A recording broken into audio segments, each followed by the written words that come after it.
Acadiana, your local news leader. This is Passe Partout. Good Sunday morning to you. I'm Renee Allen, and I thank you for joining us this morning. We start in St. Landry Parish, where 2 of 4 suspects wanted in connection with the homicide of a 15-year-old teenager in Opelousas have been arrested. On Friday, Opelousas police announced they were on a manhunt for the 4 suspects: 21-year-old Christopher Coleman, 21-year-old Dalen Wheeler, 22-year-old Desmond Green, and 16-year-old DeQuaylin Robinson. All 4 are charged with first-degree murder and assault by drive-by shooting. For the murder of 15-year-old Contravion George, Opelousas Police Chief Martin McClendon says the 16-year-old suspect has surrendered to authorities and is now in a juvenile detention facility. Chief McClendon says Coleman also surrendered after his family members convinced him to turn himself in. Dalen Wheeler and Desmond Green remain at large. And speaking of St. Landry Parish, a team of investigators have been hired to handle public comments. News 10's Zane Hugh tells us the mission for this new division. In St. Landry Parish, Jesse Bellard has launched a new investigation division specifically for parish complaints, both civil and criminal. We've been trying to get some cases worked, and I met with the sheriff, and the sheriff agreed to commission 2 people. They work for parish government with our animal control division, but they also have other roles. The investigators will cover cases of animal abuse, litter blocking roads and drainage, as well as overgrown abandoned properties. It's not a law enforcement problem when it comes to the civil side, so it's not something for the sheriff to do. And so these guys can handle criminal and civil, and that's going to help us with our nuisance problems in the parish, our tall grasses, our vacant buildings. As of this week, the division has 2 full-time investigators on staff, deputized in the parish. Bellard says more will be hired if it means keeping the parish clean.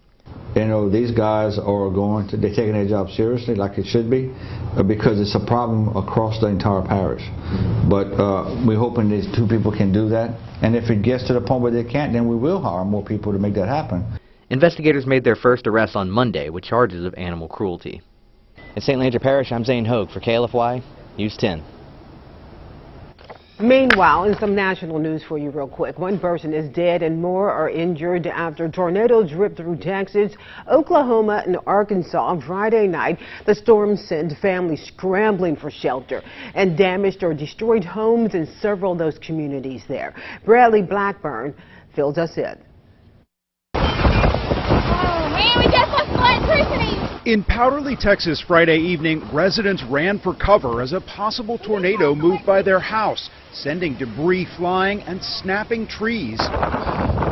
Near Sulphur Springs, east of Dallas, another possible twister tracked across the sky. Dee Coleman took shelter from the weather by covering her family with a mattress. The electricity went out. Right when it went out, it said, hey, take cover, and then the electricity went out, and I called him in the house, and we just took cover. And they came like within seconds. By nightfall, damage was reported in multiple parts of the state. In Bowie County, a business crushed. In Powderly, the volunteer fire department went house to house looking for people who needed help. Across the county, officials said at least 50 homes were damaged or destroyed, and 10 people were treated at a hospital, some with critical injuries. As soon as it happened, I just started going to the houses looking for people and make sure there was nobody in them. Across the state line in southeast Oklahoma, a church was flattened to the ground. Other structures were also torn apart, and county officials confirmed 1 death.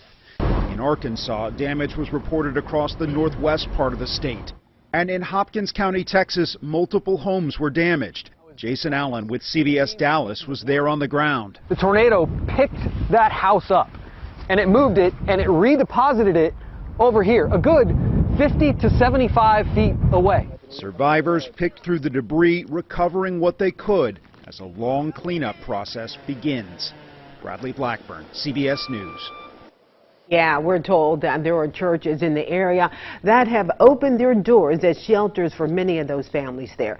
Back here in Acadiana for you, strong winds overnight caused a Scott home to catch fire. The Scott fire chief says the people in that home had prepared a dinner on the front porch using a grill yesterday night. And thinking the fire was out, they went to sleep. Hours later, strong winds reignited the coals, catching the porch and then the inside of the home on fire. A passerby saw the fire and pulled into the driveway. He blew his horn to alert the people inside. One person did wake up, also waking 2 others living there. Unable to escape through the front door because of the fire, the 3 occupants broke a bedroom window and escaped from there. An update on our KLFY News 10 investigation into why a woman's cremation records were posted on social media. So the father of the deceased woman has now filed a complaint with the state board. That after learning an employee with the Lafayette Crematory released his daughter's cremation papers. News 10's Rodriguez Taylor is investigating the story. She brings us the latest on what she uncovered in her investigation. The family says the death of Tyler Gerard has been difficult to bear, but they hope to gain some closure as an investigation could possibly move forward. My biggest concern right now is, is that we're dealing with this. We're dealing with the death of our daughter, and this information has been shared, and we don't know where it was shared. So that's kind of a traumatic thing for us. It's a very, very, very hard pill to swallow. Doug Gerard says after learning his daughter, 27-year-old Tyler Gerard's crematory papers were released, he says he had to take action. What I did was I called the Lafayette Police Department, and I tried to make a report. And the Lafayette Police Department refused to make a report. The guy told me, I asked him to meet me at my shop. The guy called me on the phone and told me that this isn't a reportable incident. So I asked him, why is this not a reportable incident? And he's just like, well, we don't report on this. Sergeant Robin Green with the Lafayette Police Department tells News 10 the action of the former employee with the Lafayette Crematory is not a criminal charge, but rather deals with ethics and policies. Therefore, a complaint would have to be made to the Louisiana State Board of Embalmers and Funeral Directors. So I ended up filing a complaint form with them also. We want to know if the former employee can face state disciplinary charges. Here's what Kim Michelle of the Louisiana State Board of Embalmers and Funeral Directors told News 10. I can't confirm or deny that a complaint has been filed. As with any investigation, all of that remains private until the facts have been gathered and the process moves forward to a possible formal hearing. Tyler's father hopes something will get done. The biggest message is just to try to deal with things as best as you can, and you try to grieve, and I hope this would really never happen to anybody else. The State Board Executive Director says she wants the public to know the complaint process and investigation process is not done overnight, and it does take time. We will follow this investigation and report new details as we get them. Rodriguez Taylor, KLFY News 10. Well done there. Then a Lafayette bicyclist is dead after being hit by a car. State police say 67-year-old Paul Gerard Mouton was riding his bike east on LA 94. At the same time, a woman was driving east on the highway and struck Mouton on his bike. State troopers say Mouton was wearing dark clothes and his bike did not have a rear light or reflector. Then the Police Association of Lafayette is helping to support a Lafayette officer who was nearly killed on duty this summer after being struck and dragged by a vehicle downtown. Officer Brian Rosa returned home in September after a month in the hospital. Saturday, the Police Association threw a fundraiser for the officer. The rally for Rosa at Park International was filled with live music. They had some gumbo and a cook-off with that to help raise money to support the officer, of course, in his recovery.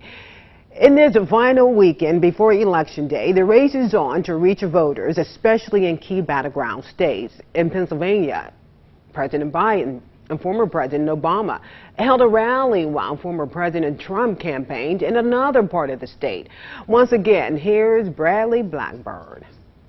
If there's proof, a lot is on the line this election day. 3 presidents campaigning in one state make the case. In Philadelphia Saturday, President Biden and former President Obama stumped for Democratic Senate candidate John Fetterman. I know Pennsylvania well, and John Fetterman is Pennsylvania. He is Pennsylvania. And they pushed supporters to turn out Tuesday, as polls show Democrats are facing tough headwinds. I can tell you from experience that midterms matter a lot. In Latrobe, Pennsylvania, former President Trump appeared at a rally for Republican Senate candidate Dr. Mehmet Oz and hinted at his own potential re-election bid. We're going to win in 22, which is a few days. We're going to win in 24. We're taking back that beautiful house. The Pennsylvania race could decide which party controls the Senate, but there are tight races in several battlegrounds like Georgia, Nevada, and Arizona, where yesterday First Lady Jill Biden campaigned with Democratic Senator Mark Kelly, who's in a dead heat with Republican challenger Blake Masters. In only 2 years, Joe, Mark, and the Democrats up and down the ballot have gotten so much done. Republicans need 2 victories in battleground races to win control of the Senate. Bradley Blackburn, CBS News.